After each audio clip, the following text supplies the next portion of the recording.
If there will be World War III, then you can expect America and China to be on opposite sides.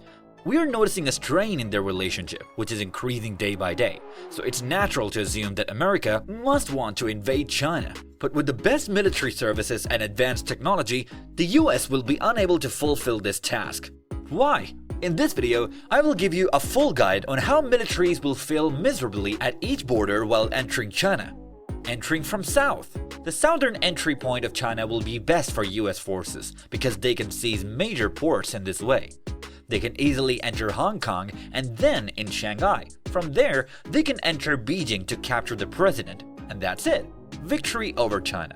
But no, there is one major problem in the south. And the name of this problem is dense jungle. These jungles are full of deadly diseases and harmful creatures. Air forces are helpless here because the canopy can't give them access to the ground. It has dense vegetation, so tanks can't move in there.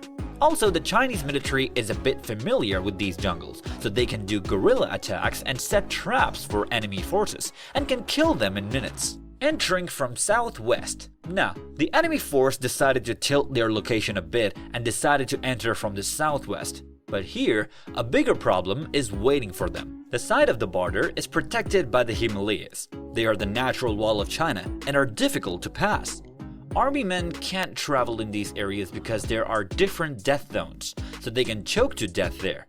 Also, the mountains are so large that military airplanes can't travel from above them. And also weather is unexpected, so a strong gust of wind can fly their airplane away. Only one option is here, and that is man-dropping to the other side of the Himalayas. Though it's also difficult, let's assume any force gets successful in it.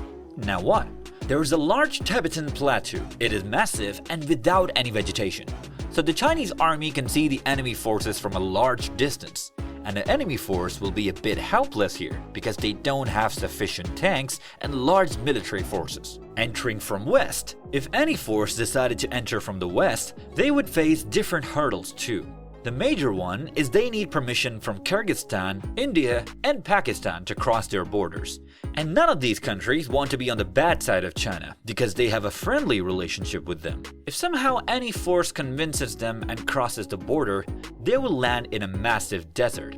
China's land is 30% made of desert, and a large amount of it is in the west. So armies have to move a large distance to cross the desert, and then much more to enter the public area. The land of these deserts is cruel and kills humans mercilessly. Also, in the harsh weather of the desert, they need food and necessities of life. If they don't get it on time, they will die there. So this option is time-consuming and full of dangers. Entering from north. The northern border of China is also full of difficulties. A prominent one is that the force needs permission from Russia and Mongolia to enter this border. They again are difficult to convince because they are allies of China. But if the army convinces them and enters the north, they will again face the desert. So the same issues are on the western border as well. Entering from sea. In the end, the last option is entering China from marine coasts. It is also nearly impossible because these marine coasts are massive and the Chinese army is stronger. Fighting with them is also way more difficult than you can imagine. I think these facts are enough to tell you why it's impossible to invade China. If you like this information, do subscribe to our channel for more content like this.